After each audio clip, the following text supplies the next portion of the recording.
All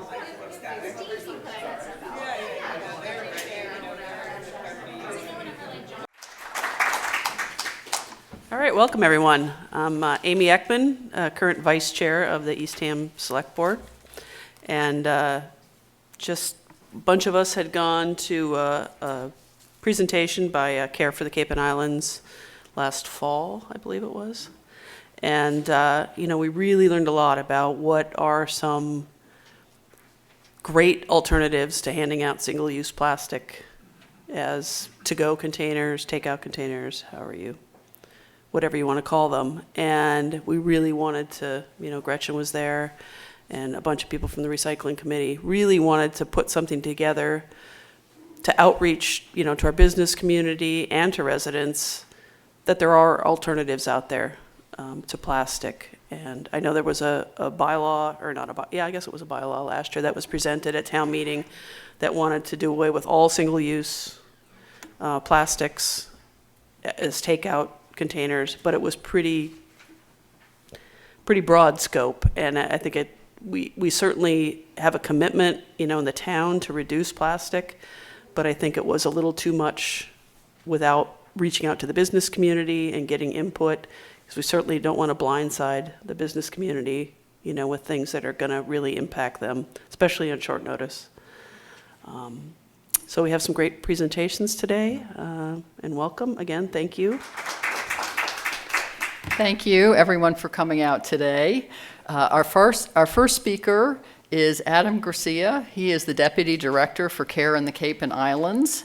Since 2005, Adam has worked nationally and locally in the nonprofit industry to raise support for community resources, affordable housing, and disease research. He lives in Chatham with his family and advocates for a more inclusive community through engagement with Cape Cod young professionals, philanthropy partners of the Cape and Islands, and Leadership Cape Cod. He is also a veteran with service in the Army National Guard and the Ukrainian International Legion. And he sent me a quote that I think is very pertinent for our time together today. He previously said, "Preserving and protecting the national environment, cultural and historical treasures of our region isn't just essential to our future, it's good business. Care for the Cape and Islands inspires and exists to ensure our community will thrive for generations to come." And that's really what we're talking about here today as a community. So, Adam, thank you. So again, my name's Adam. I'm with Care for the Cape and Islands. Creating a responsible environment, that spells care, and that is our vision for the organization. And as Gretchen said, our mission is to steward and preserve the natural, historical, and cultural treasures of our region. We do that through philanthropy. We provide funding to organizations, nonprofits, entities for activities and exhibits that are unique to our region, as well as water refill stations, cigarette butlers, infrastructure improvements that enhance our ability to provide a great experience for tourists and visitors alike, or locals alike, as well as taking care of our environment, ensuring we are being responsible in how we live and care for our community. This is our neighborhood, regardless if it's Eastham, Cape Cod and the islands, because I think sometimes we forget. We are a region with two neighbors living out there in the water, so it's important to really think of ourselves as this joint community, and then identifying the needs specific to each of our towns. Here today to talk to you about the Take Care of Cape Cod Coalition. And really to sum it up, the coalition is focused on reducing single-use plastic in the hospitality and tourism-based industries. That being said, we welcome any individual, any organization, anyone who is interested in reducing their plastic footprint. So an example of that's outside of food service, working with Provincetown Business Guild. They want to make Carnival plastic-free this year. That's going to be a big undertaking. So I don't think we're going to make it to plastic-free this year, but that's one organization that had the intent of, hey, it started with, I want to get rid of the plastic beads, to, oh, we could do water refill stations. Oh, we can implement logistical measures to have improved recycling. And it's having those conversations that start with, how do you want to reduce your plastic? And not going, reduce your plastic, how would you like to do this? Listening. But that's what the real premise of this coalition is going into communities, speaking to constituents, and asking around the reduction of single-use plastics, what are your needs? What are the barriers to success?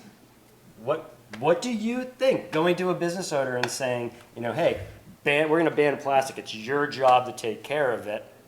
It's kind of a draconian way to go about something that it's, as a constituent base, you didn't create this. Like, you're not the petroleum industry or something like that.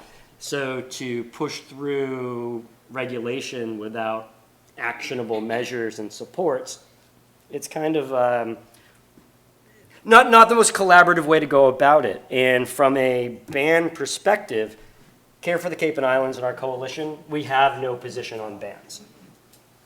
Plastic is bad. We need to address it.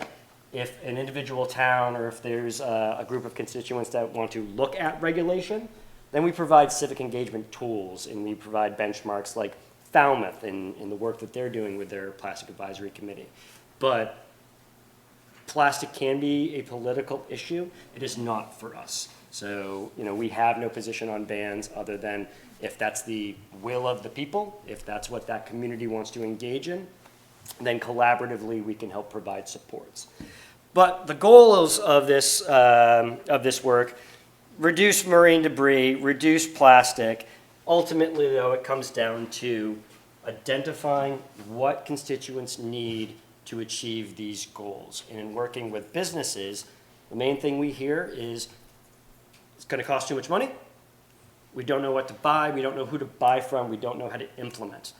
And our role in this coalition and as the facilitator is to gather all that feedback, identify the resources that are needed to address those, and then make those connections. And then not step away, but say, all right, we've connected, Recycling Works with a business that wants to, they need technical assistance with regard to food waste diversion. Or we have a group that's interested in advocating for infrastructure with regard to wastewater or industrial composting. Do you know our friend Kari? Let's put you together because they need more voices in the community to drive that forward. But that really, in summary, is the intent and the goal of our work. Listen to the community and respond to those needs. We are in service of the constituents that are engaging with us through this coalition work. Moving forward. One thing that we like to do, we do resource meetings. Like I said, we don't know what to buy. We don't know who to buy from. Better Earth. There's no exclusivity in our vendor relationships, and there's no recommendation other than these are certified, products, so we can recommend that they fall in line with the various certifications. But we had a resource meeting in March in Yarmouth, responding to their needs and the impending regulation changes. Speaking to one of the leaders in the chamber and one of the leaders in their business community, Bagel Mike, as I like to call him. He's like, what do I buy? I'm like, all right, let's set up a meeting with our vendor. Let's have people come in and literally be able to, this is what this plate is for. Or, I need a straw. Can you show me? And some of these logos is to give you an idea of people in the room. It wasn't just food service. It wasn't just, say, suppliers, municipalities, great collaboration with our county. And we also had some, I don't want to say media, but local voices covering these stories and sharing these stories because there is an impact on our environment, but also there's an impact on our economy. And if we don't have a thriving economy, we're not going to have a thriving community. These things are all together, and they work hand in hand. Additionally, one of the aspects is technical resources and technical assistance. So in speaking with a restaurant that says, okay, we want to meet all these criteria with regard to being plastic free, one thing we'd like to do is be able to buy in bulk. Some of these items are too expensive. Well, Surfrider Foundation, the Ocean Friendly Restaurant program that we help advance in this community, they have a national buying program. So it's like, okay, rather than trying to create something on Cape, let's find something that works nationally that we can then bring into our community to accommodate our needs. Let's not do the work that's already been done. Additionally, we hear from a lot of businesses, how do we do this? Case studies from Surf Rider, from Rethink Disposable, from the work that we're doing in Recycling Works MA also has some great case studies that show, bottom line, all right, this is the dollars and cents when it comes to making these changes. This is the impact you're going to have with regard to your diversion of food waste, plastic reduction. And oh, by the way, more often than not, almost 99.999% of the times, this is going to be your annual savings. There might be an upfront cost with any business, but long term, you're actually going to be improving your processes. So, create a responsible environment, take care of our community, put more food on your table. It's kind of a win-win. One of the additional resources we have is the Take Care Cape Cod campaign. We hear from the owners of the NAC. We've implemented compostables, but our customers just throw everything together. We have fun signage, educational signage, but really it's advertising to say, hey, do this. I consider Take Care Cape Cod as a call to action. It's simple steps and changes in behaviors that have long-term impact on our community. But literally, throw your trash here, put your composting here. These are free resources that we provide the community, whether it be businesses, whether it be municipalities, whoever, that can really help guide people in a positive and a collaborative way, rather than shame on you, you put your cup in the wrong thing, or shame on you, you're using a single-use plastic item. You got to meet people where they're at. You got to do the best you can, and you have to be collaborative, because I don't know about you, but if somebody wags their finger at me, it kind of shuts the door on that communication. And that's not what we're all about. We're all about being good neighbors, being good friends, and being advocates and sounding boards for our community. Some examples of some current collaborations up in this neck of the woods. The Churro Community Kitchen. They wanted to reduce their single-use plastic. Also in same line with Family Table Collaborative, working with them. We connected them with Rethink Disposable. Rethink Disposable is focused on reusables. They're focused primarily on community organizations, municipalities, and schools. They have funding that helps provide subsidies to implement these measures. They're having, I think it was on the 23rd, ribbon cutting ceremony, kicking off this big program expansion. We'll be there in the background.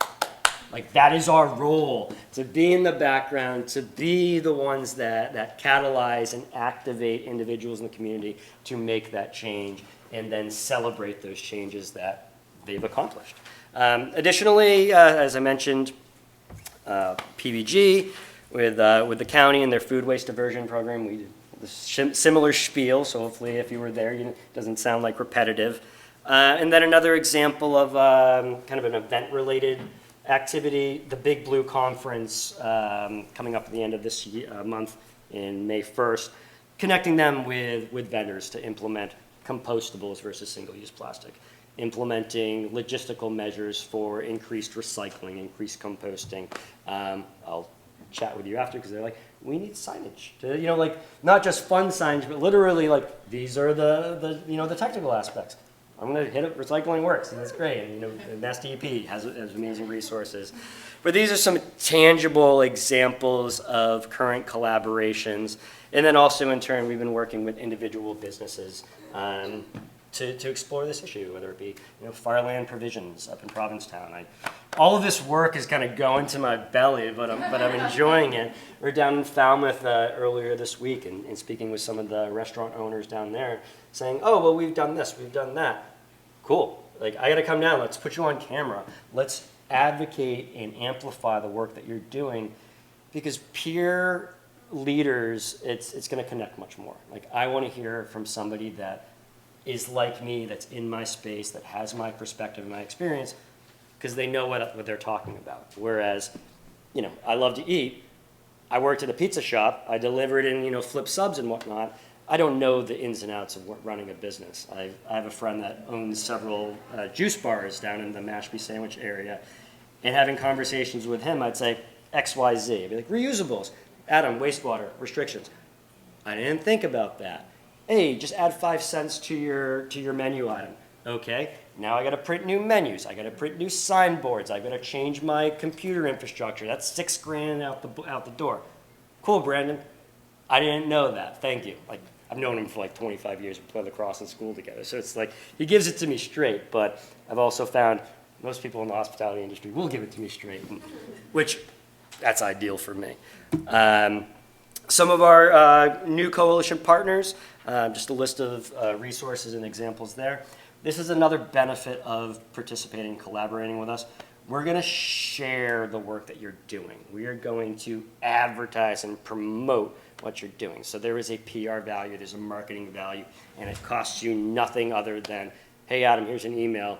This is my boilerplate. This is my logo. Cool. Post and tag. Post and tag. Collaboration opportunities basically just comes down to, are you interested in reducing single-use plastic? Give me a call. We'll talk about it, and we'll find a way to plug you in.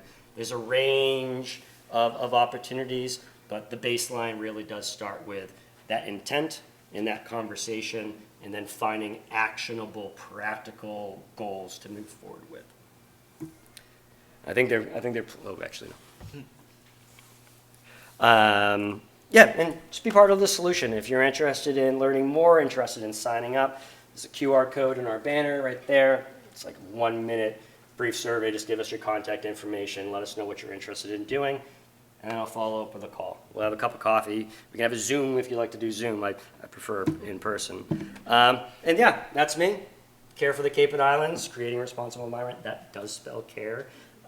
Thank you to Gretchen and Aimee, and to have this opportunity to provide some information to you. And I definitely just want to leave with this note that Care for the Cape and Islands, the Take Care Cape Cod Coalition, is in service of you.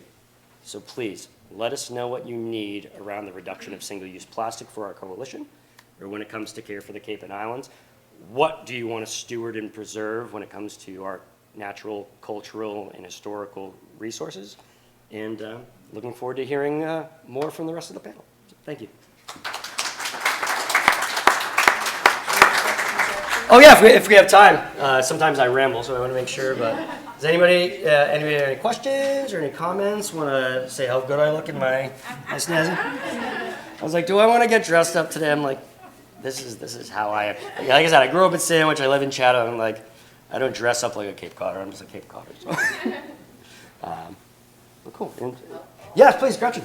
So my question is, because this came up when I was talking to people on the phone the last few weeks, and so if I'm a business and I'm interested in something like clear plastic cups for drinks, how would I engage with CARE possibly to find out some resources for that? Yeah, literally you'd hit me up and say, Can you repeat the question? oh yeah, mine.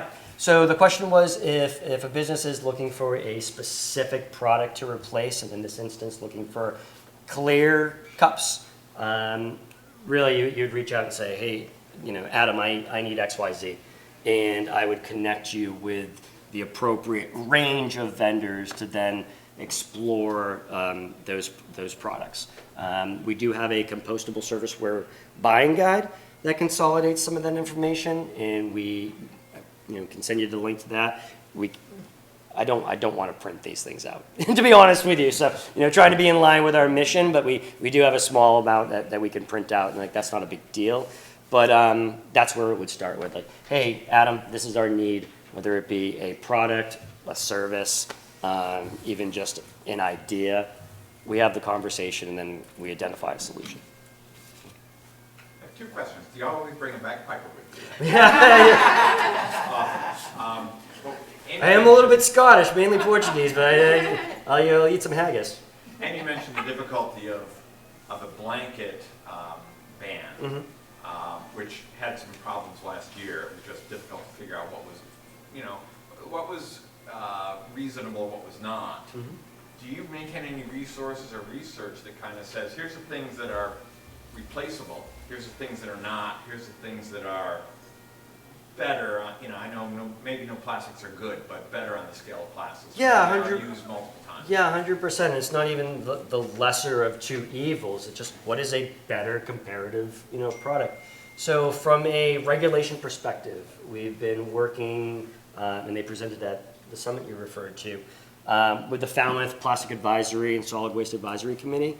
Similar situation where a regulation was put forth. It did not pass, and then the perspective was, oh, we didn't talk to the community, or the petitioners didn't engage the community. And the community responded saying, hey, we as the select board, we as leadership, we're going to put together a working group. We're going to diligently and mindfully address this issue by speaking with the businesses and getting them on this committee to draft the regulation, having the health agent, having the various constituents, including individual community members that are concerned about the environment, to take part in that process. And like literally, I sat on one of their meetings, and they were literally spent an hour going through like 2 paragraphs of the regulations to get it right, to say, all right, there isn't a viable solution for, say, black plastic at this time for,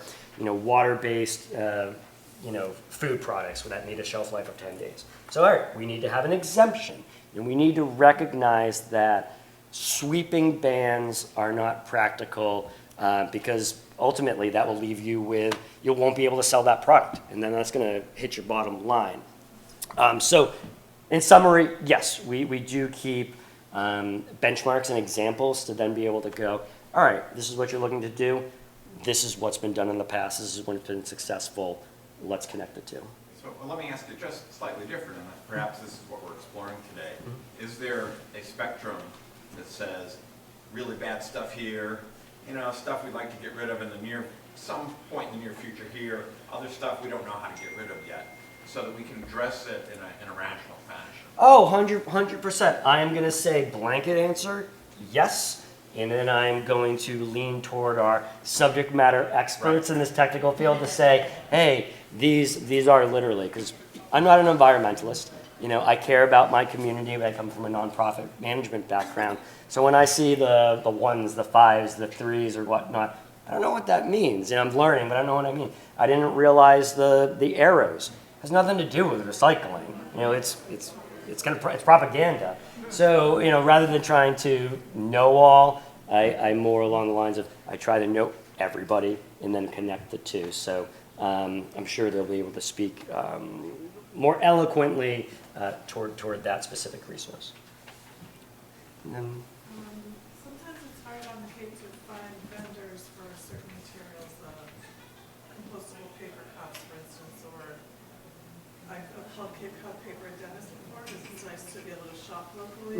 yeah, I understand. They're environmentally friendly products. There are not that many of them. Could they be encouraged to carry more, or could they be people ask them to? 100%. So we want to be mindful of everyone else's time. But so yes, we are engaging with various vendors to increase capacity when it comes to these products, as well as expanding existing resources. Like WB Mason distributes multiple product lines that are in line with compostables. We also need to have a directory of these are the businesses that do these things to encourage the consumer to engage them, as well as working with business owners like Green Road Refill in Brewster. That's all they do is look to source these types of not just foodware but sustainable products, utilizing them as a resource to say, oh, you're looking for this, we can connect you there. But first and foremost, we need to hear that there's a community need, which thank you for expressing that. Because then I can go to Cape Cod Paper and say, hey, I heard this, can we chat? Because also they haven't been the most responsive to me. So I appreciate the in that you gave me. Cool. Thank you. I'll step away. Thank you very much. Yeah, thank you. So I'd like to invite our business owners up, as well as Kari Parcell, up to the table for our business panel.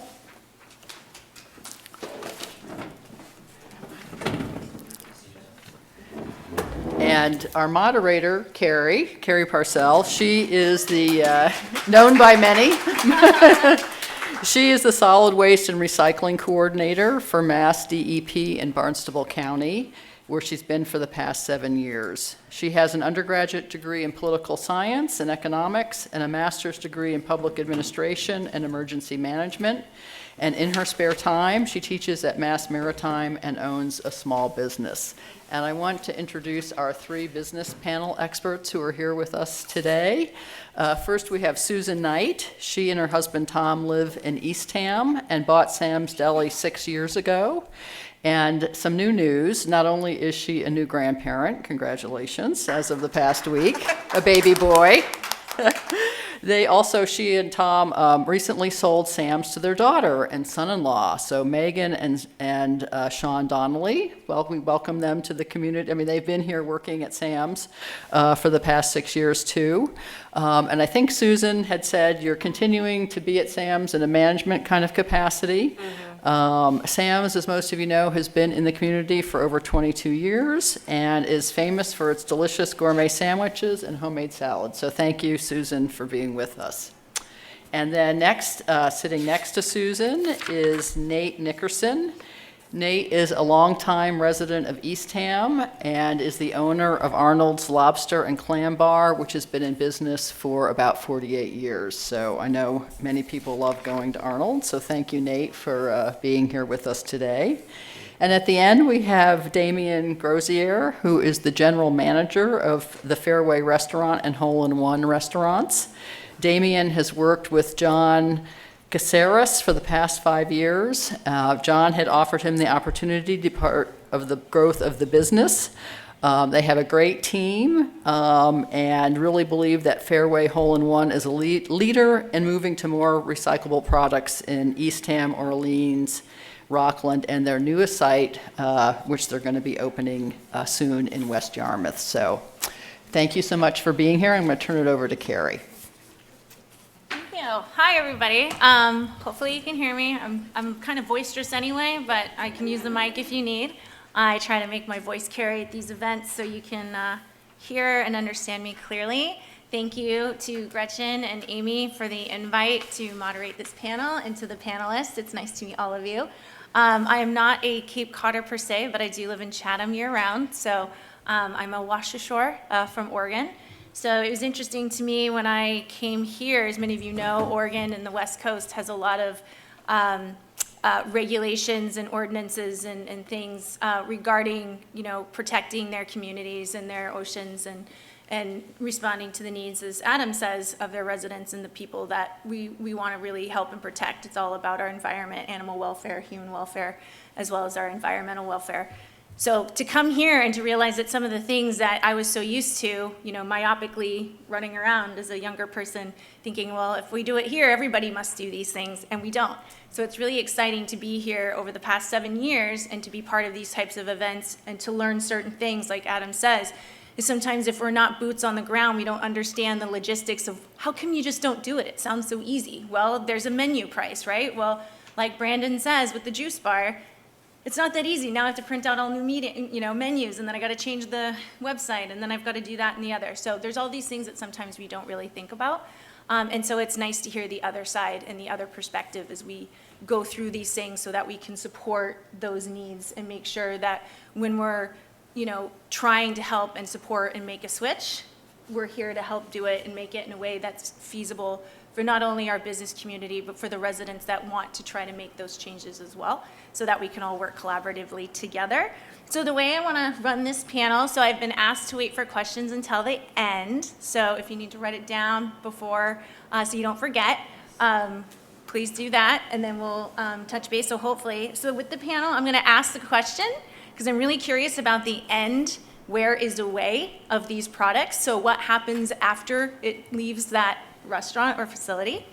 And I also, so I'll ask the question and I will allow each person to respond to that question, and then we'll just kind of move through. So, and then I have kind of a surprise question. Oh, maybe that's a heat. I was like, oh, it's really raining out there. I was like, it's monsoon. With that, I will start with Susan. Okay. So question 1, have you been successful in using more sustainable, non-plastic products? And if so, how are you able to do that?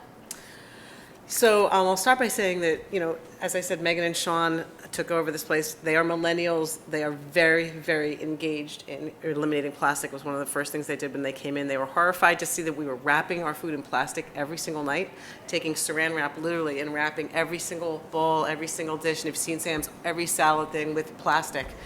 So one of the first things we did was we bought new containers that were, we could put on the case that had recyclable lids. So we just put everything in the dishwasher every night. So we eliminated, that's not something anybody sees, right? But that's just something we did because we felt like it was the right thing to do.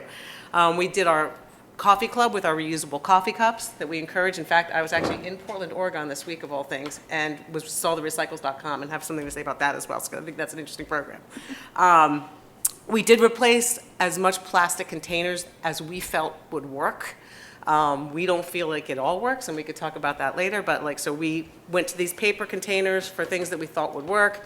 We went from what was being used, which was bad plastic, for those of you who talked a little bit about that, to an rPET fully recyclable container, which is considered a good plastic. We also last year implemented something that has been actually quite successful, is we forced people to ask us for cutlery. We no longer just throw it in the bag automatically. And in fact, when you order online, you cannot finish your order if you don't say whether or not you want cutlery. And I'll tell you what, 9 times out of 10 people don't. So we're happy, anything we can do and at the register, for those of you who shop Sam's, we will ask you. We're not going to automatically give it to you. Then the last thing we're doing this year, which thank you to the town, which we much appreciate, is we are installing a water bottle filling station out in front of Sam's. So, that's going to hurt our bottom line, I'm not going to lie, because people will buy less water, but we just think it's the right thing. We felt we were 100% behind the water bottle ban when it went into effect. We already had non-plastic water, so that's just one more thing we're going to do to try to get people trained to bring their own water bottle and just fill it up outside of our store. So those are a couple of things we've done. Great, thank you, Susan. And Nate, same question. Would you like me to repeat it? Please. All right, so the question is, have you been successful in using more sustainable, non-plastic products? And if so, how have you been able to do that? Well, we've been using products, paper products, products made out of bamboo, which I found, and products made out of Corn-based. starch or whatever it is. And To the mic a little bit. oh, sorry.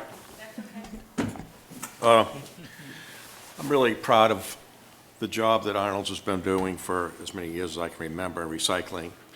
It's just amazing how much product accumulates that can be recycled. About every third day, we go to the dump with a huge cart trailer full of cardboard. That's the worst, or the most we use. Cans, plastic containers that hold the oil. I mean, they're big 5-gallon containers that hold frying oil. All of that is recycled. I like recycling. I think it's very important, and I have for as many years as I've been doing Arnold's. And I really want to shout out to the town of Eastham. They've done a great job in the recycling committee. Recycling, it's really awesome to see how well they're doing and how much stuff that is recycled. I mean, you've got it to the point where people almost have to recycle. They can't just go buy all recycling and throw everything into the dumpster. I appreciate that. I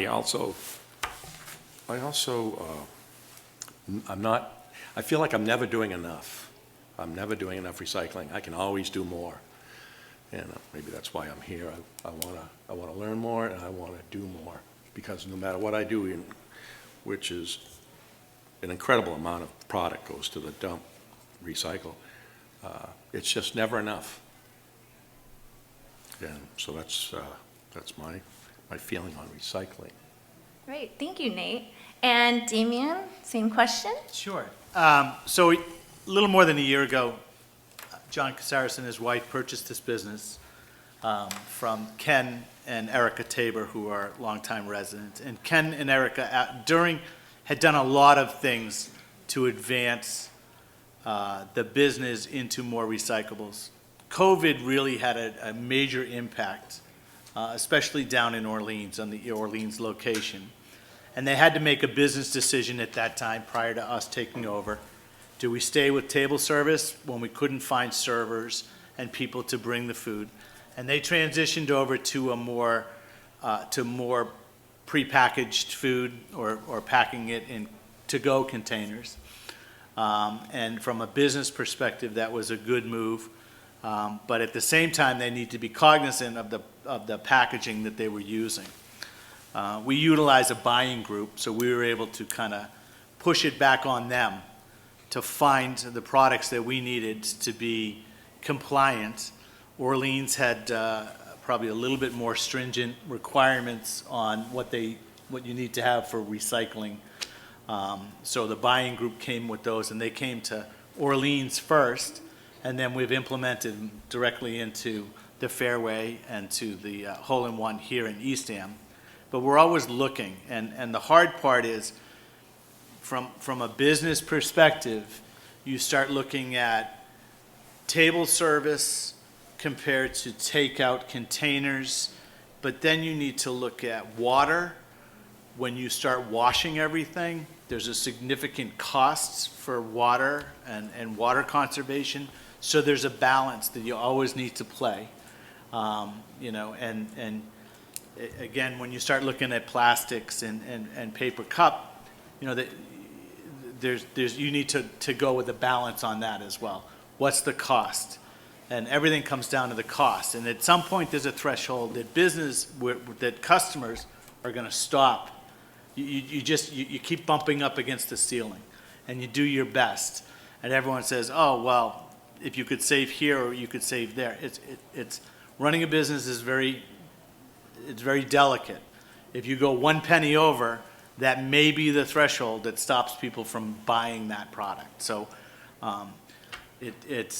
we wish we could do all this stuff, but it all comes down to cost. If it's going to cost me more to buy that plastic or that paper container, or that in some regards even some of the bamboo products that people buy, they're great, they're wonderful, but when you're looking at a volume, it gets to a point where it might take your business. And you talked about reprinting menus, and you bump it a nickel, and everyone's like, oh, it's a nickel. But that nickel, it flows down, and it makes it difficult. Have we had success? Yeah, we've had success.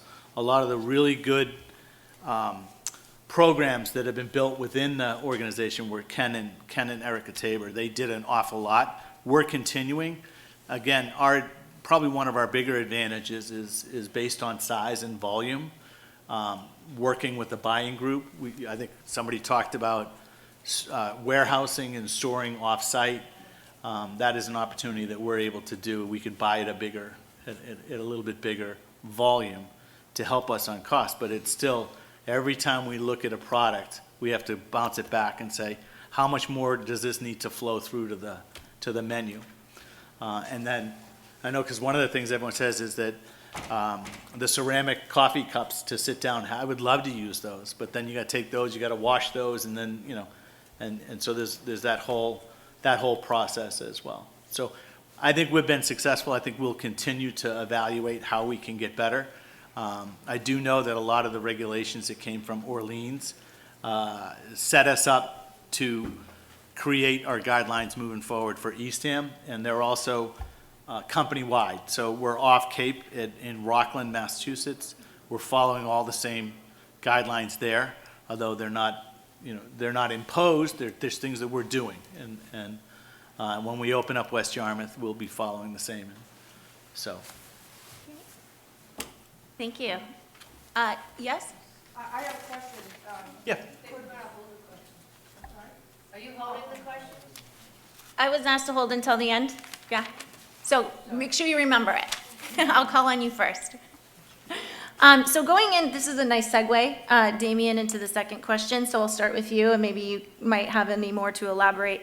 So what are the biggest challenges? And it sounds like, wastewater, water regulations, and costs seem to be some of the things. Sure, is there absolutely. anything else that you can add to that? When I just recently spent a lot of time reviewing my disposal. We happen to carry 4 different dumpsters at the site. So you've got your trash, and then you've got your recyclables, and you've got your plastic, and then you got your oil. So these are all little things that you don't think about, but for the different companies to come pick it up, there's a significant, again, another cost, right? So that cost comes back. And if we all threw it in a one dumpster and that's one price, okay. When you break it up, you got a cardboard dumpster. I know you said that you take an awful lot. I have an 8-yard cardboard dumpster that gets picked up once a week. Everything that comes from the manufacturers to us comes in cardboard. You know, so we have to open it out. You get your cans of tomatoes or whatever you're doing to making your sauce for pizza. That comes in a cardboard box. You got to break that down, and then you got to put that. And then they come, they pick it up, and they take it away. So, and then I've got trash, and then I've got my plastics, and then I've got, like I said, oil. So there's lots of different little pieces that when their expenses go up, I don't know if this is really the direction you want to go, but we got hit with a surcharge that the disposal companies, when they come pick it up, all of a sudden they're bumping us another $5 per dumpster per week and it sounds like a little, but every little drip affects the business as to how you grow and develop the business. And I probably went off track. What was the question? It was challenges. I ramble a little bit, but Challenges, the biggest challenges. Yeah, and those you are- had, I mean- you had touched on some, so I figured. yeah, I would start those with are challenges. And then again, the biggest challenge that I see in you always want to be the best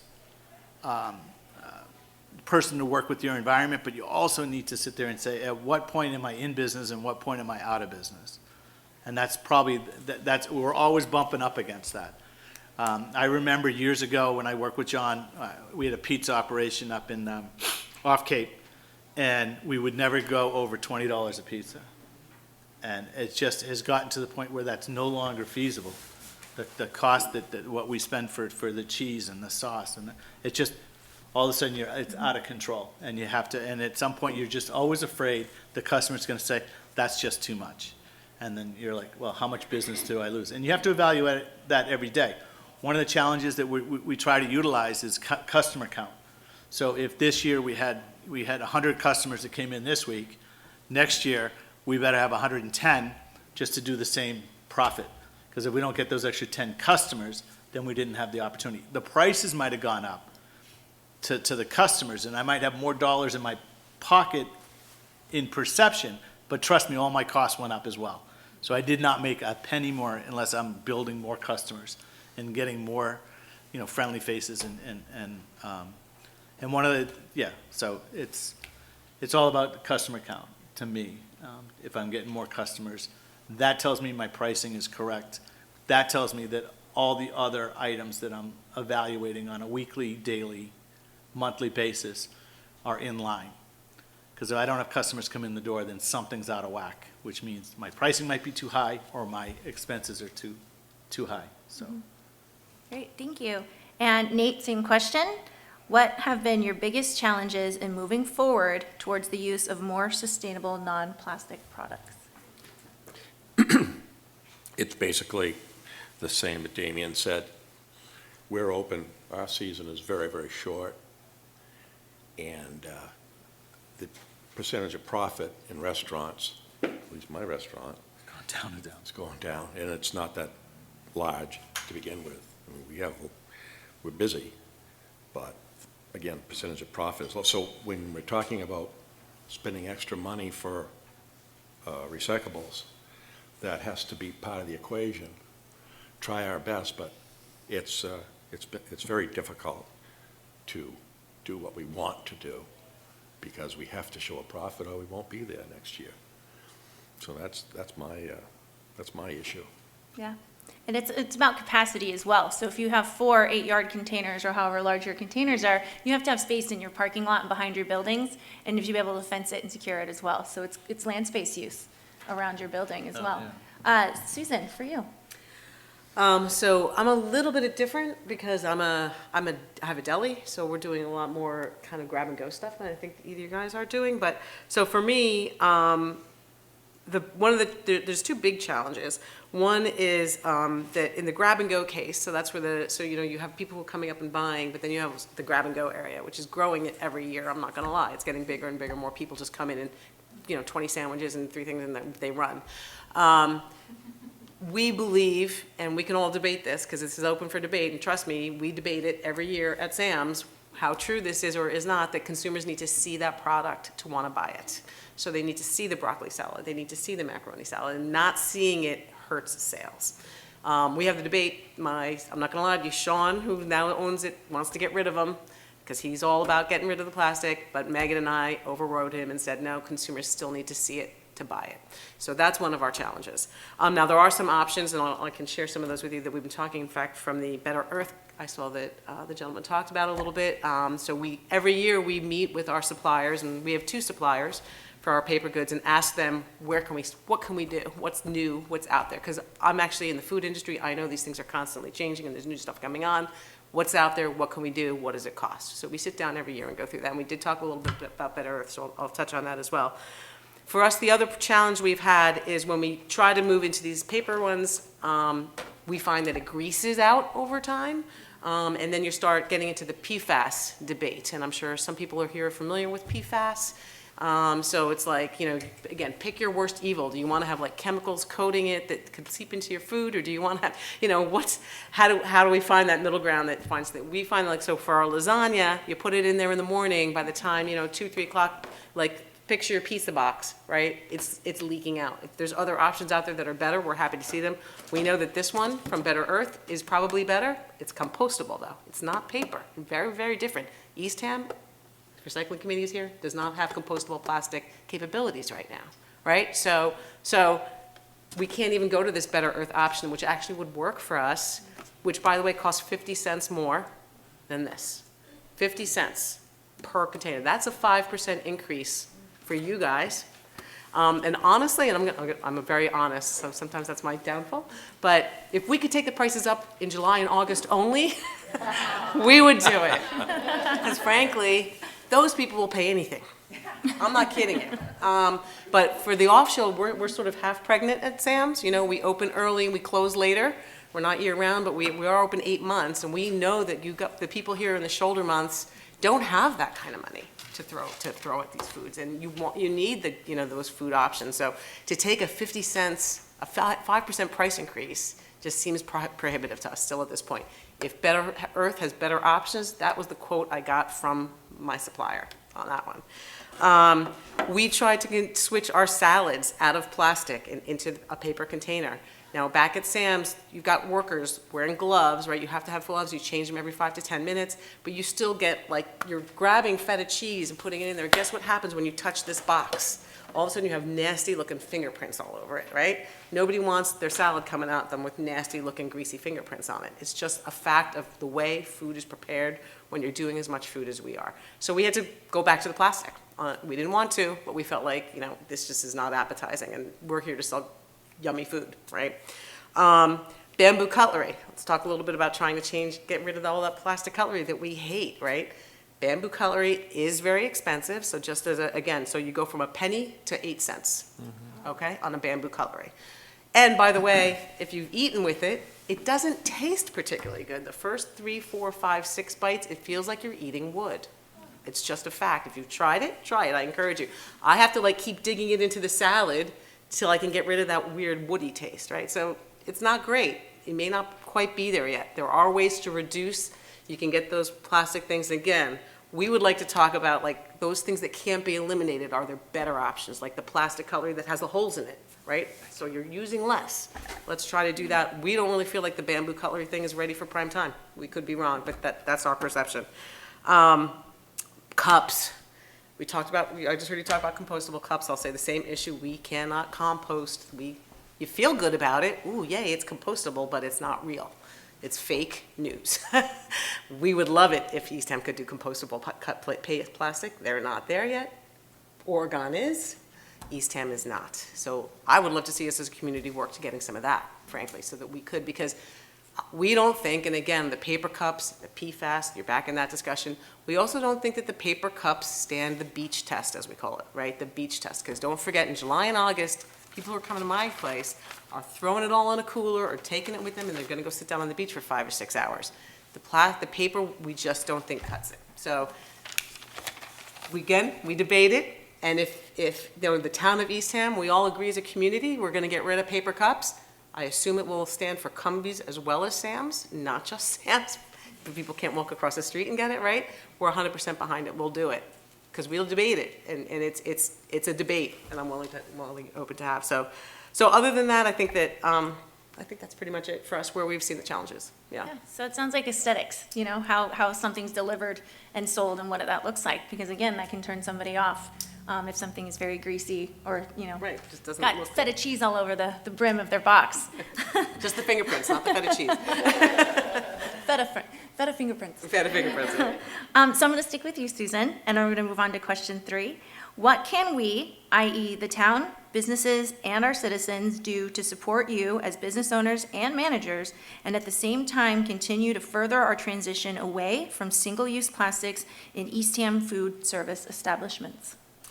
Yeah, so that's a great question, right? Because we want to do it, right? I would say I thought of this, 3 things I thought of. One was, you talked about other suppliers. I guess you have another supplier. I have 2 suppliers, right? I would find it super challenging to try to go to a 3rd supplier. These guys deliver to my building every single day of the week. I can order on Monday and it's there on Tuesday or Wednesday.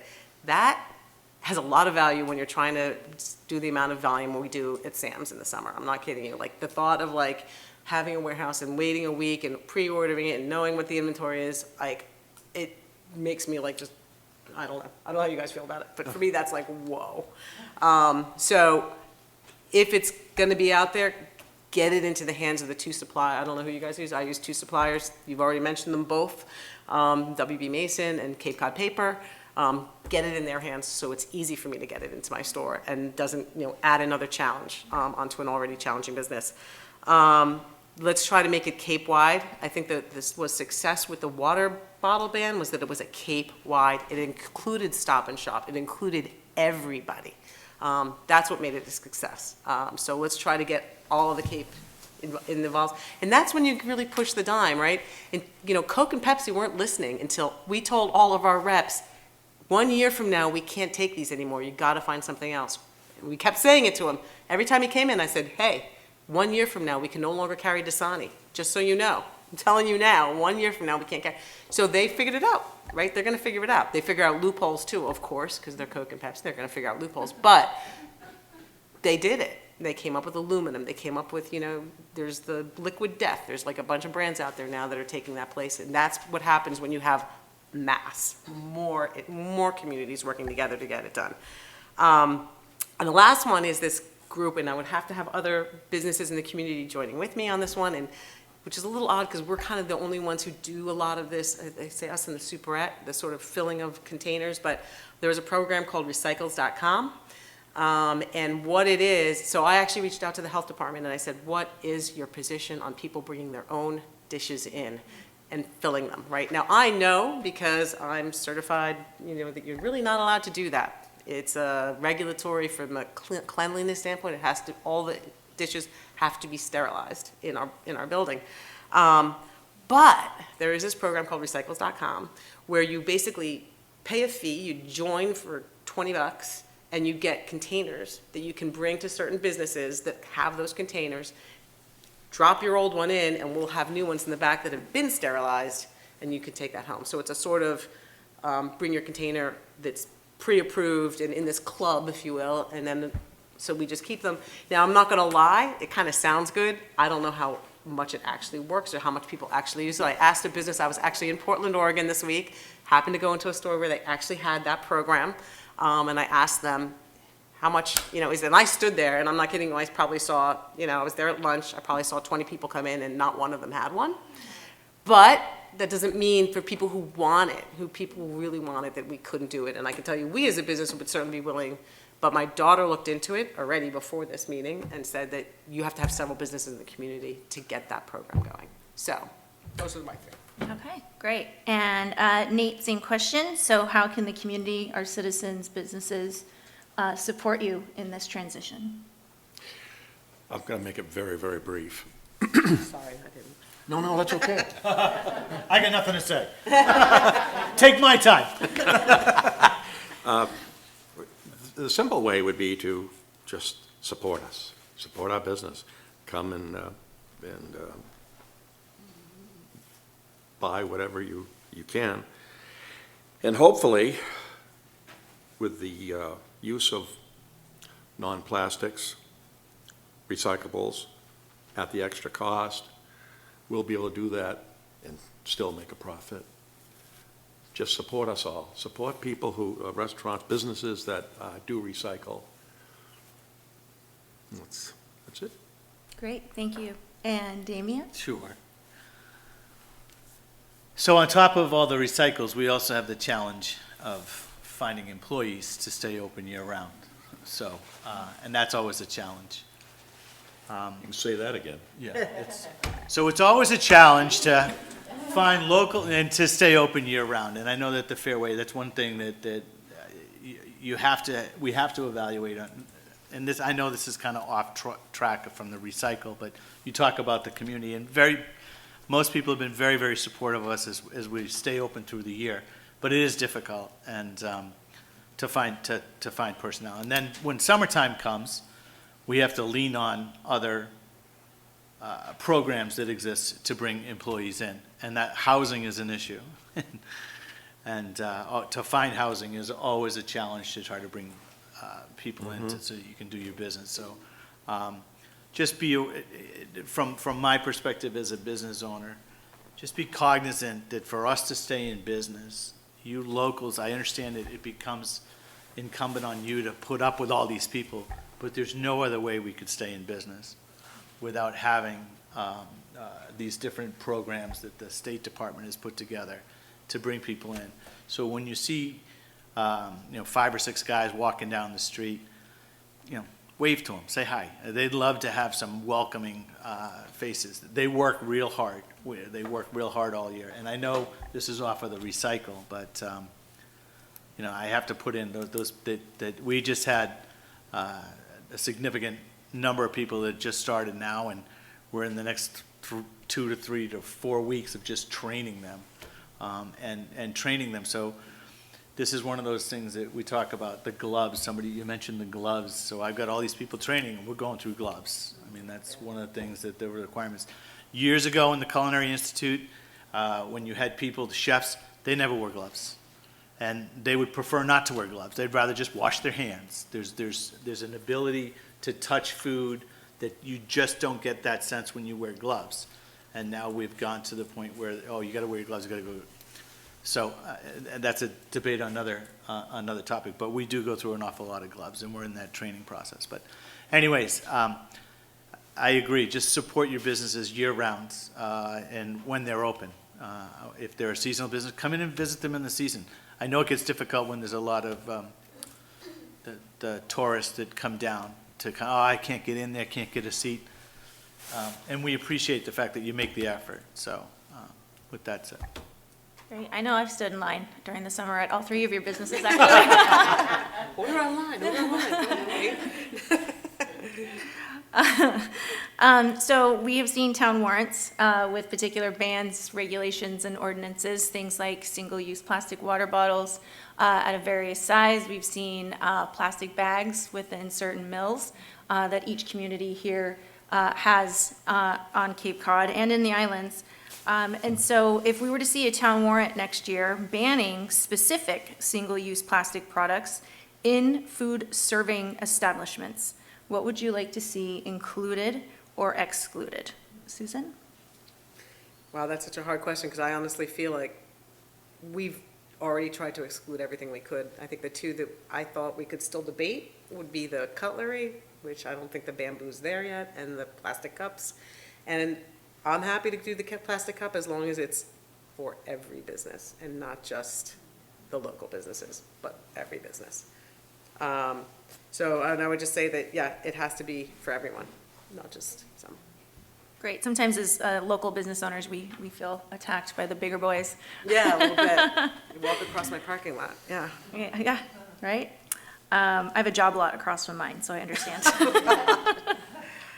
And Nate, same question for you. If a town warrant were to appear next year here in Eastham, what would you like to see included or excluded?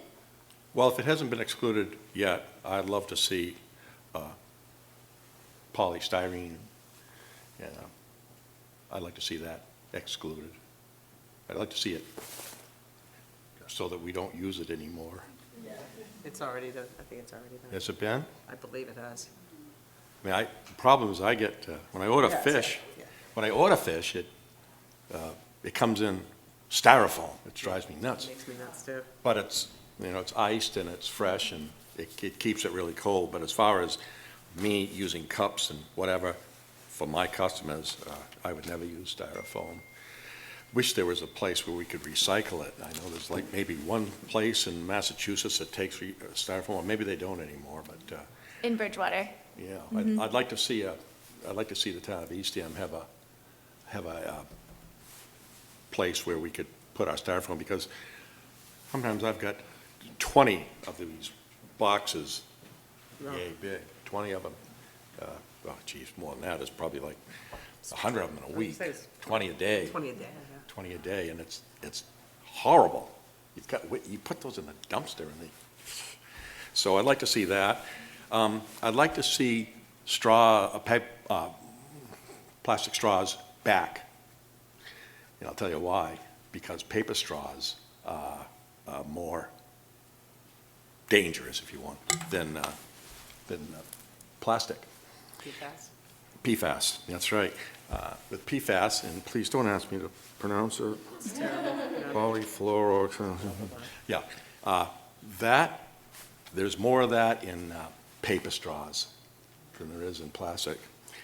Let's see if I get this I have an right. answer for that. We sell edible straws at Sam's. You said edible? Edible straws, yeah, we have them. 18 out of 20 paper brands testing positive, 4 out of 5 bamboo straws test positive, and 2 out of 5 glass straws test positive. No measurable amount of PFAS in plastic straws, which is odd. But so when you're including and excluding, you really need to you research it and see what exactly you're doing, because you could be making a mistake. You could be making it worse, which banning plastic straws has done. It's actually made it worse. It's worse for recycling, and it's worse for intake, because there's chemicals in those straws that you get while you're drinking that product. So that's, I'd like to see that gone. Let's see what I bleed into drinks. Yeah, they bleed into the straws, the paper straws, the PFAS bleeds into the drinks. So, and who knows that? I just knew it because I kind of researched it a little bit, but I don't think everyone does that. They really, I think the public holds us responsible to make sure that what we serve them is healthy. I could go into farm-raised stuff too, but I won't. So that's my feeling on recyclables, what we could include and exclude. All right, great. And Damian? So let me apologize first by saying that I'm not a native. I actually currently live in Situate, Massachusetts, and I commute down. I spend a couple of days on Cape Cod, and then I go home. And so obviously I defer to actually, I deal with this political stuff, or what should be on warrants, when my wife brings it up in Situate. But down here, I'm not really sure what your guidelines are, so I'm not as versed as what should be and shouldn't be on the warrant. I can tell you, though, that and this is one of our advantages, is having a buying group. They are local. They know what's going on in the town. So when we bring to them, we need to move a product, I really kind of fall on them to find, and then bring pricing to me. Because it's not just about, it's about bringing pricing and then say, okay, can we look somewhere else? Can we look somewhere else? Can we look somewhere else? And it's always about doing the research, and kind of lucky that we have a group that does that for us right now, so. Great. I think that's a fair statement, right? I'm in Situate. I'm not quite sure how Eastham does things. That's okay, very fair. And I'm gonna ask some questions of the audience in a little bit, but I'm gonna end this with giving our panel the ability to answer this question. Any additional information that you would find helpful in transitioning to more sustainable non-plastic products? Susan? I guess I would encourage, I feel like there's a little bit of, let's ban all single-use plastics, that not all plastics are the same, and I know we all hate it, and we don't want it to have it anymore, and I appreciate the gentleman from Cape Cod saying that, there are levels of good and bad, and yeah, eventually we want to get rid of them all, and I agree 100%, but in the meantime, until the market's ready, just making a blanket ban of all single-use is we're just not quite there. So let's start understanding which ones are good and which ones are bad and trying to move and shift in that direction, so. Great. That's a good answer. Nate? I don't have all the answers, so what I would like to see, I'd like to see people correspond with me. Let me know if they have an idea, if they found a product, if they know, I can't know everything about this business, and that's just be an understatement. So any help that way, I'm receptive. No one has all the answers, so that would be very helpful to me if I could get that from people. And I like the idea of, I'm going to ask you privately about that buying group. I like that idea too, buying group for recyclables. And so I am so receptive to anything that will improve what we use and what we throw away. I mean, it's absolutely disgusting. It drives me nuts. Sometimes my help they'll throw a plastic ketchup bottle away in the trash, and I just go nuts. I have like 65 people, and I can't get them all to, even though we have these meetings. It's really hard. So it's all about education. Mm-hmm. It really is, and even people that are customers. I'm thinking while we're having this meeting, I should have big signs up in the dining room, the tent, and all that. Please recycle. Go to the recycle center. Set up a recycle center. Go to the recycle center and put that where it belongs. Help make this place a little nicer than when you leave it than when you came here. And that's kind of like what I want to do. I'd like to leave this place better than when I came here. Be kind of hard because when I came here, there weren't too many people here. No one wanted to live on the bay. So. And Damian? So I think it's important. I look out in the room and I see a lot of people here from Eastham, and probably the most important thing is for you to talk to your neighbors so that they get involved and they can have some feedback. I think a lot of times when we try to debate and talk about different items, one side is over-supported and you don't get a fair balance. So if in your community you talk to other people about how they feel, not necessarily telling them what you, a lot of times people project, this is the way you should think. No, it's more like, what do you think? And this was a really good forum. And tell them how much you got out of being here today. Go home and talk to a neighbor or at church social or wherever, if you're sitting down having a cup of coffee at the Fairway. With a group of people, just say, I went to this event, and talk about being here in this event. It's so important to tell people that you spent a little bit of time, and there are two sides to every story. So, what is the other side? Not that you're necessarily going to jump on board and believe it, but I think that's important. Is if you take what you've learned, what you know, and you tell people that if our prices go up, it's not necessarily us being greedy and wanting the price. Our expenses went up, and different things changed in our business. We're not in business to hurt anybody. We're here to survive and make it make sense. And if we could raise prices just during the middle of summer. That'd be awesome. I've actually tried to figure out if you could do it. Yeah, no, it's. Show be your difficult, ID but- and you get a discount. We thought about that, honestly, it's terrible.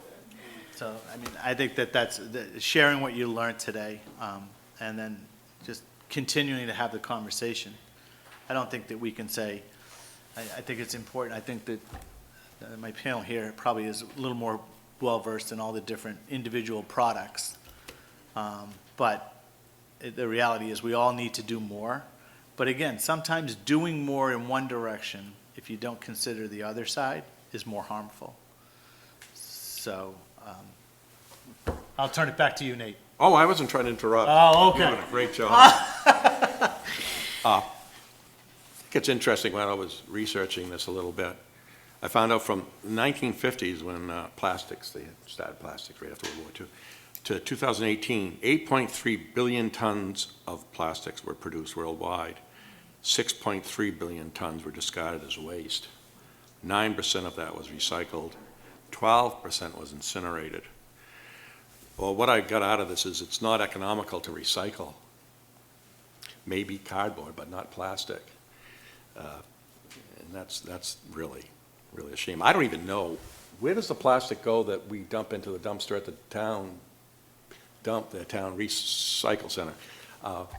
I heard that it's just, doesn't go where it's supposed to go, because there's so many different kinds of plastics, and there's so many levels, 1 through 7, of different kinds of chemicals made up to make those plastics.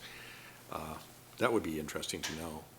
So I just think that we as a nation, actually, we have to find a better way to recycle that's more healthy and actually works, because right now, recycling plastic doesn't work, which is really sad.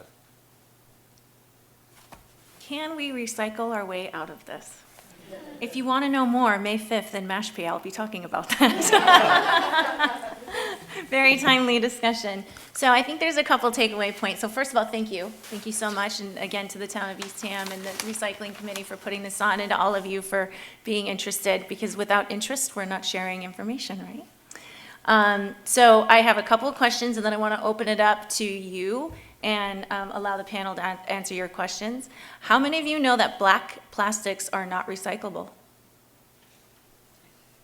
Good, most of you? Great. Okay, I'm gonna open it up to you. You are first.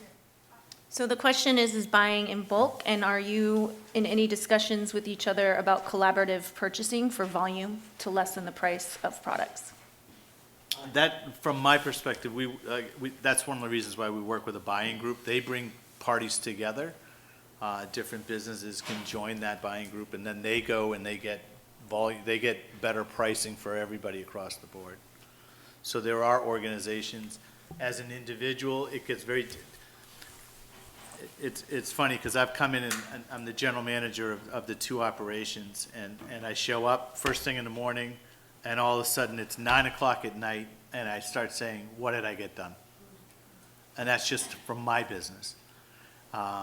If I were to reach out to Nate, I'm sure he's the same way. So for us to try to connect and say, let's work on trying to, oh my God, and I'm not even in the busy season. I know we're opening a new restaurant, so there's a lot of different moving parts, but I literally show up, sit down at my desk and go, okay, what's today gonna bring? And literally it's 9 o'clock at night and I'm saying, oh, I gotta get home. And my day was full. So it is difficult. It would be nice, but it's difficult for me. Now, the buying group that I have, guess what? It's their job to go out and talk to Nate and talk to any other business owners and say, we'll help you do all your purchasing. And then I can bring something to them and say, okay, I need you to price out paper cups. And then they come. So they've got a little bit of power. But as an individual business owner, I don't know. I think, again, I start my day and my day is over by the time I blink and I'm on my way home. Trying to think of, oh my God, tomorrow I've got to deal with. And the list just gets bigger and bigger, so. My short answer is no. We've not looked at buying groups. Nobody's come to us with buying groups. We have 2 suppliers. One is very large and has a huge resource. One is much smaller and local. And the idea, I thought about it when this came up, I believe last year at the town meeting, this came up, that we could create these buying groups, and I remember thinking to myself, very similar to what you're saying, yeah, you're gonna add another, wrinkle in the summer when I'm like literally day, ordering another case, you know, we have limited space for storage. You know, we can only store so many things. We have an entire room devoted to just packaging, at Sam's. Sam's, one small business, right? So there would have to be an off-site warehouse somewhere. I don't even know, like, the logistics of it to me seem paralyzing. But the short answer is no, nobody's approached me, but if somebody would, I would certainly be willing to talk to them if it kept my life relatively simple. Would you like to add anything, Nate? Well, I agree with what Damian says, that I get over to the restaurant in the morning, and I just sit there and think, okay, what fires am I gonna have to put out today? That sort of thing. It's very hectic, restaurant business, especially in the summertime. I have used the same suppliers for the most part for 46 years.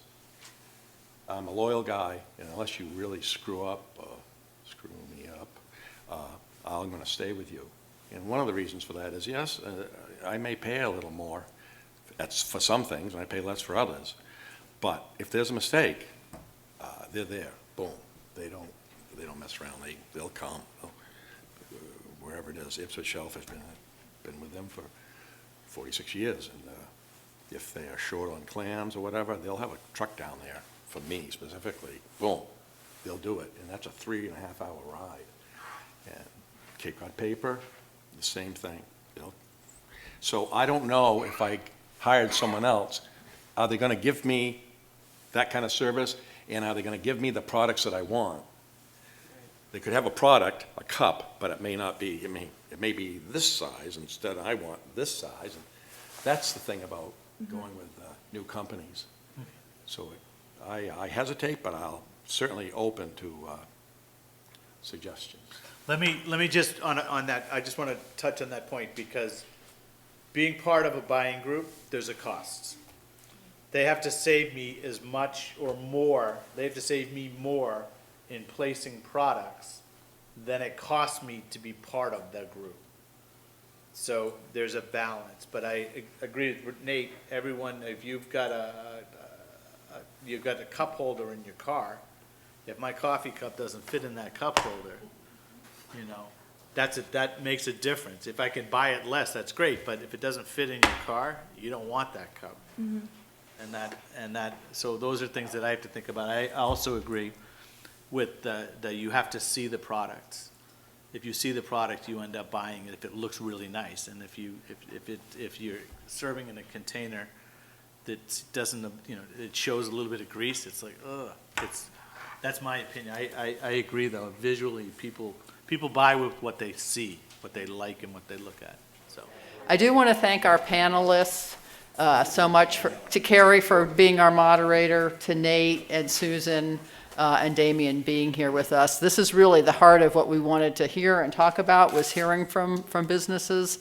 And because this whole event is being taped, all of this will be available to others, and we'll be following up with other restaurants and food service industry, as well as the Eastham public as well, after this whole event. So our last speaker, Abbey Massaro, is the Senior Waste Reduction Consultant at the Center for EcoTechnology, where she conducts waste assessments and provides individualized assistance to businesses throughout the country, primarily through recycling works in Massachusetts. Since 2018, she has supported the Center for EcoTechnology and helps commercial and institutional entities develop recycling, reuse, and food waste recovery programs. I would like to welcome Abbey up as our last speaker. Thank you. Hi, everyone.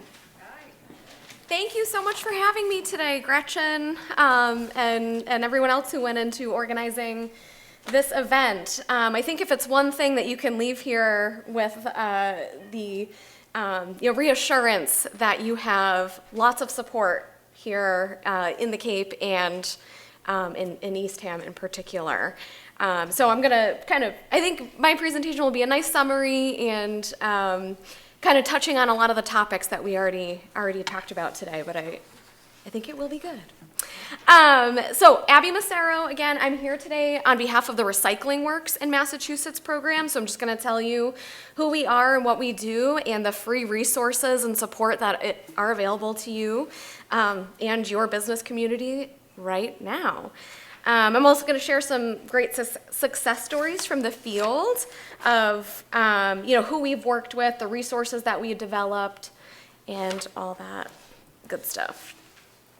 So this program, the Recycling Works program, funded by the Massachusetts Department of Environmental Protection, or MASSDEP, and we provide free technical assistance to businesses of all different sizes throughout the state of Massachusetts. That includes the Cape here.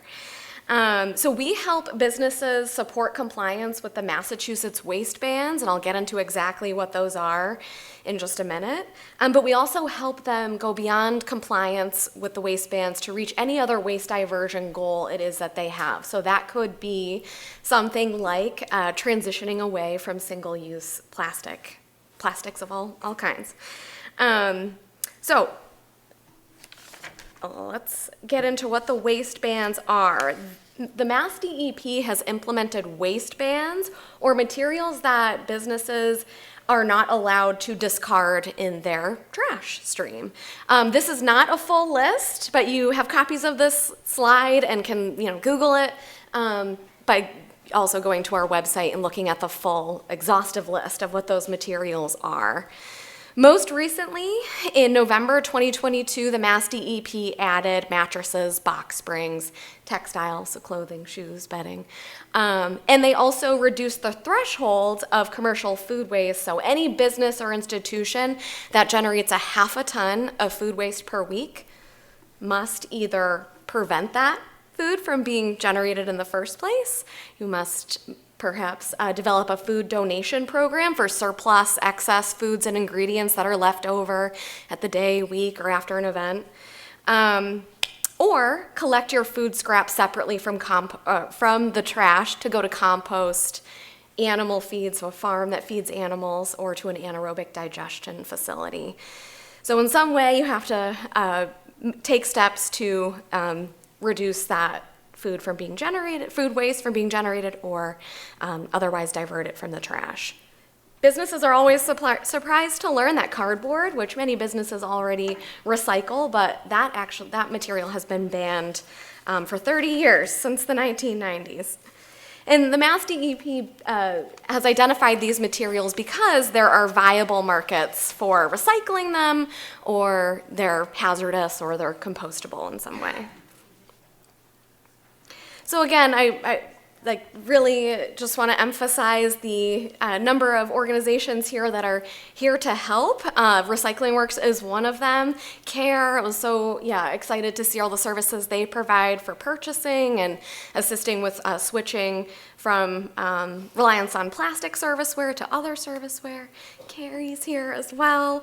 At Recycling Works, we have a hotline, email, and phone number where any business can call us, and they will get a response Monday through Friday. It's staffed by my colleagues. They answer both email and hotline. So any question a business has, you would like to locate a resource on our website, which our website is chock full of different how-to guidance documents for how to develop a recycling program or a waste reduction program based on sector, based on material. It's really a wealth of information. We also have a Find a Recycler tool, so you can log right onto our website and find a hauler for, let's say, food scraps and compostable ware, or single stream recycling. So there's lots of information on our website. Do not hesitate to also just contact me directly with any questions, or to receive our free technical assistance. So that's what I do as a waste reduction consultant. I come to your business and observe how materials or your waste program is currently operating, how waste is generated, what are the different material streams on site, and then how it's transported to the dumpster, or maybe you're bringing it to a transfer station. And afterwards, I write up a nice little recommendations report, which can vary in size, but it's customized to your business. So it can be exactly what at your business you'd like to focus on. Again, maybe it's focusing on looking at different types of serviceware. That's going to work and make the most business sense for you, and also what makes sense for what your haulers will accept. So we've already kind of touched on this a little bit, but not all food scrap haulers will accept compostable ware, because maybe they bring their food scraps to feed animals, and the animals don't want to eat around your compostable spoon. So we're looking at all these different inputs to your program. What are the exact materials you generate, and then creating this roadmap situation where you can prioritize your different waste initiatives and really hone in on what you want to focus on. And we do all the research, too, to say, here's exactly where you should place your front-of-house sorting station to collect, maybe it's reusable dishware, compostable food scraps, recyclables, and so on. And a real focus of our recommendations and follow-up support to the business, again, all free, supported by the MASSDEP. We create training tools for staff and your customers. This is just some template signage that we've created, but we do create these signs for every business that we work with. We customize them, so it's the real item that's encountered at your business that the staff or customer will need to place in a bin somewhere. So they can essentially match what's in their hands to the sign and then ultimately the bin. So we translate these signs as well. If you have needs for languages other than English, as shown here on this fancy single stream sign. And we also create signs for new materials, like we have a food donation sign here as well. So if you're working with a local meal site, pantry, food rescue organization, you can actually fill out this sign with that specific information, so your staff know who to call at the end of the day with surplus wholesome foods that can be redirected from the compost, the trash, and to actually feed someone. So I wanted to cover, and I'm not sure if we've really gotten into the weeds today of what exactly can be recycled here in our state. And this is a snapshot of Recycle Smart MA, the greatest website I have ever been to.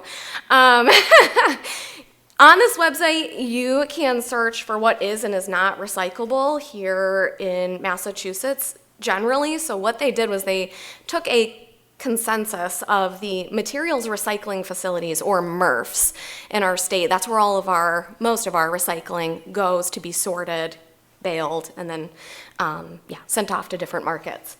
So here is the snapshot of the Smart Recycling Guide.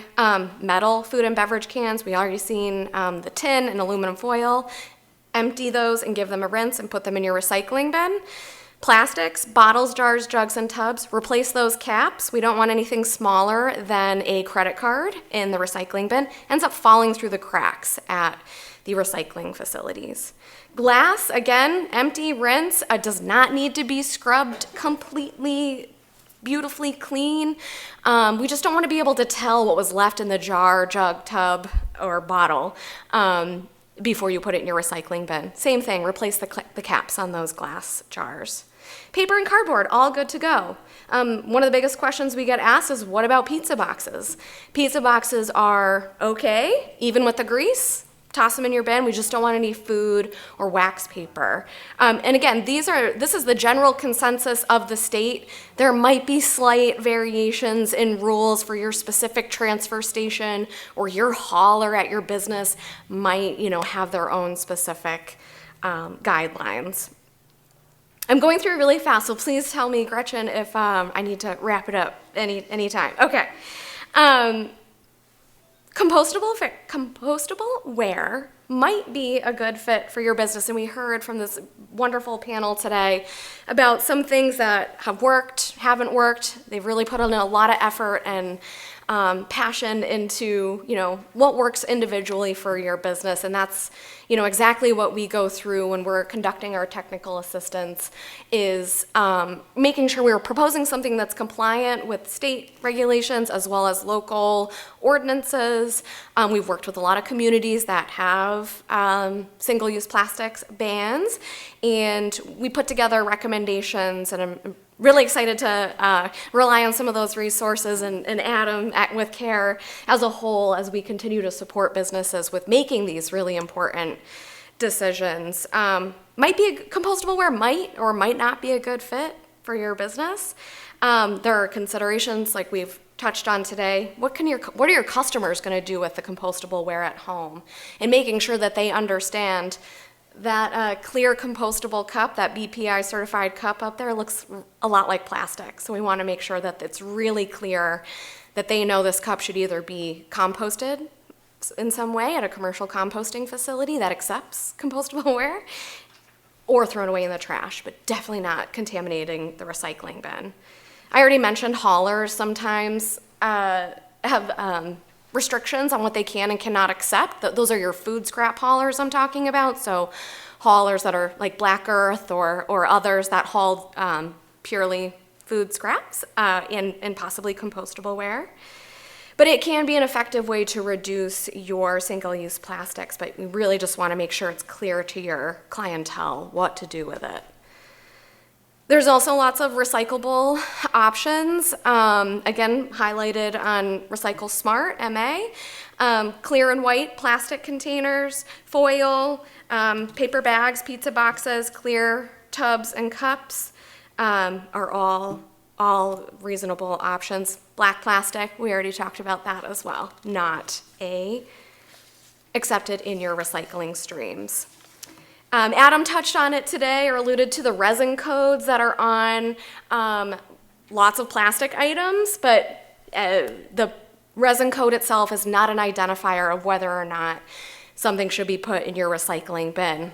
Most of these items, polystyrene containers have the chasing arrow symbol. The black plastic containers have the chasing arrow symbol. The small plastics sometimes have it, but those are not accepted in your recycling stream. Again, when we're recycling plastics, we want to think, is it a bottle, jar, jug, tub, or clamshell container? It's a long list. I gotta reference it.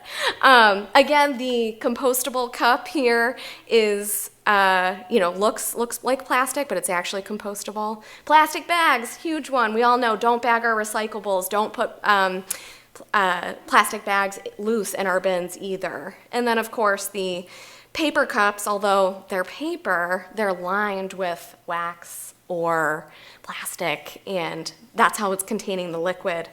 And that is not accepted in our recycling streams because there's no way to separate out that plastic from that paper. We have created a really handy reducing waste from restaurant takeout and delivery meals flyer. It's on our website, and we've heard a lot of the great tips already today, but I just wanted to run through some highlights from this document. Avoid single-use materials that can't be recycled or composted. Require customers to actually request those single-use items. We already heard from our business speakers today that that's a great step to take, especially with those online ordering forms. Ask whether customers need a bag or they even need a double bag. Consolidate foods into the same containers and don't individually wrap items. And reduce your food waste, which there's lots of ways that lots of resources we have on our website. I'm not going to touch on food waste specifically too much today, but I'm happy to address that individually with businesses, as I can't get into all my recommendations today. But reusable takeout containers, another great option that was touched on today. This is a highlight from Johnny's Luncheonette. They have a partnership with Recyclable and Aussie. They are Recyclable partners with Aussie and Preserve. Those are the bright green containers here. It's essentially an app that they've integrated into their customer ordering process. So again, it's opt-in. Not everyone is in a situation where they're going to request a reusable container, but they have that option. These containers can be used up to 1,000 times, and Johnny's has mentioned that this has reduced their purchasing costs of purchasing single-use containers, even with their small customer base that they've transitioned to this reusable dishware, as well as reducing disposal costs, so reducing the amount of material that they're throwing away in their dumpster. Grain maker, so one option, the option I just showed was actually using a third-party infrastructure to set up a reusable container program. Another option is grain maker, and they just purchase their own 32-ounce glass containers, sold them to their customers. Every time that they bring a container back, they get a discount, and then they receive their meal in a commercially sanitized glass container here. And I know there's lots of confusion around what the health code says, or, what is actually allowed for reusables takeout, and customer provided takeout containers and things like that. So we're actually in the process of creating a guide with Mass Department of Public Health and the MASSDEP that will hopefully come to some consensus on exactly what is allowed and not allowed at businesses for reusable containers of all kinds. So I'm going to just show you my slides, but just talk through that we help businesses with their wasted food programs and actually setting up the infrastructure to help make it as easy as possible for businesses to be able to visualize and actually implement and sustain programs of all different kinds, from recycling to food scraps collection.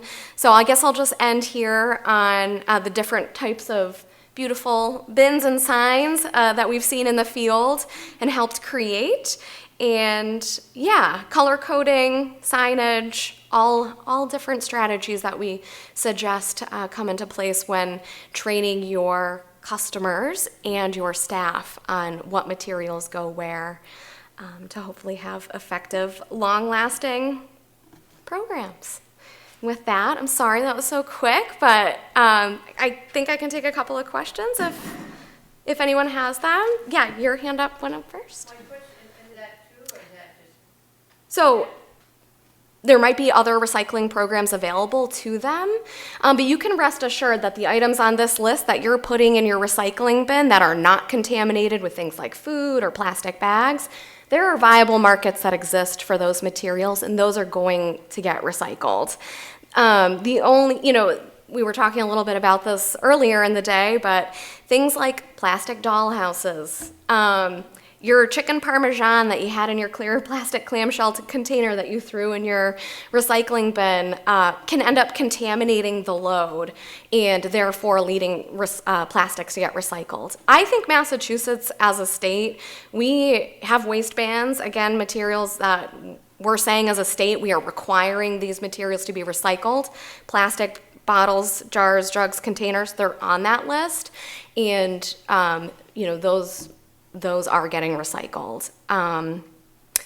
The market's always like ebb and flow, and the reason why that confusion or that, not confusion, but impression was given was a couple of years, I think maybe like 10 or so years ago with the China National Sword, when China stopped accepting all of our contaminated recycling.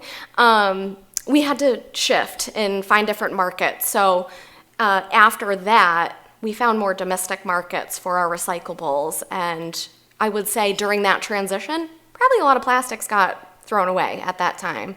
But at this time, if we're recycling right, we're putting the right materials in our bins, we're not bagging our recyclables, and they're the right materials, most importantly, they're gonna get recycled. But other things like plastic furniture, things like that, I can't speak to.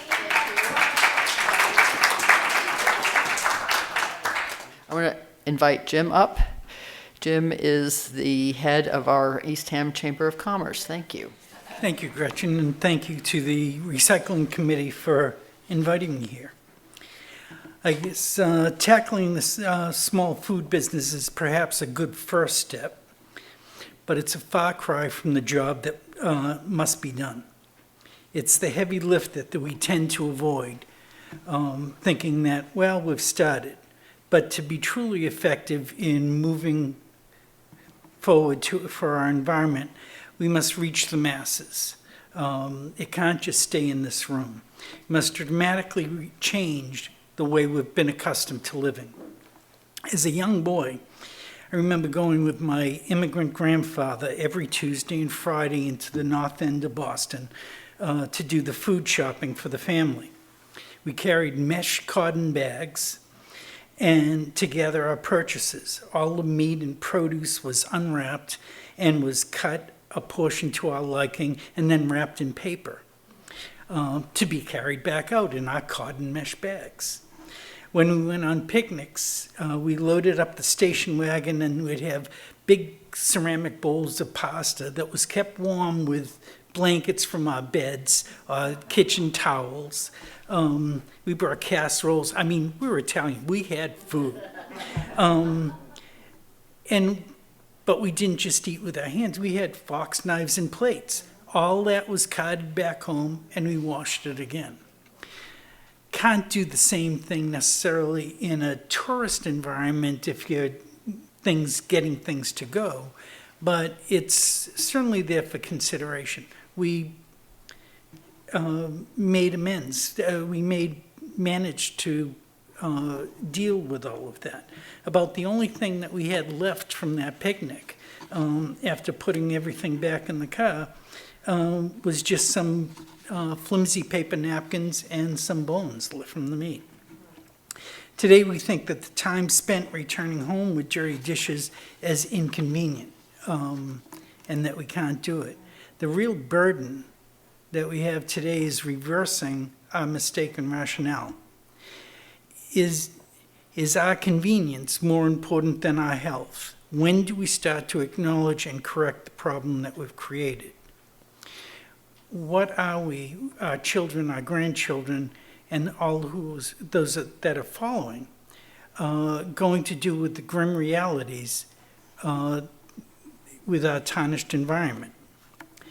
So now is the time to start changing our bad habits. After all, who has a better understanding of the ways to correct it than the people responsible that have created this chaos? So thanks to the small businesses for taking this step and moving forward for our environment, but let's all move forward and to rapidly move that heavy lift. Let us have flyers, and I saw that you had a flyer up there that perhaps should be in every home about recycling, because we have in this town, we have over 1,000 rental units. They're turned over every week for 8 to 10 weeks. I'm sure our visitors would be interested in being able to participate, but they don't know about it. And it's easier said than done. It's not just a flyer. It's like, okay, I separate it, but they only gave me one barrel to put it in. So it's getting the renter, the person that, the landlord, to help cooperate too. But I think it's upon us to, if we're going to eliminate these single-use plastics, that we have to start forcing legislation that bans unnecessary plastic wrapping. Big businesses say it's less expensive to wrap in plastic, but how much are we willing to pay for that damage and the damage that it will continue to cause to the environment, to our health? So I think we need to also force legislation to stop using plastics in the federal food programs used by schools and healthcare every day across the country. So we shouldn't let our days be wasted. We need to talk to our legislators. Our legislators on the state and federal level are all saying they want a net zero by 2050 or 2030. They keep changing it. They want net zero. You heard about the cost to the businesses that were here. Any word about a credit for people that are using recyclables from the state? No. And I think that, that little bit would help. If they had a tax break on what they're using for recyclables, things that met that challenge, perhaps they'd be able to afford and stabilize their pricing, afford the extra labor that's needed to move things around. So I think we have to move to that next step. And we need to get our legislators involved in more than just showing up because the world is saying that it's right, but they're not necessarily doing enough about it. I think we need them to pay more attention to what happens, and it starts here. So, again, thank you. I think this is a great first step. I think we learned a lot. I congratulate you and your committee for putting this together. I think it's wonderful. I'd like to see more of it. Thank you again on behalf of the Eastham Recycling Committee, the Eastham Climate Action Committee, and the Eastham Chamber of Commerce. We thank you all for coming. Have a great afternoon.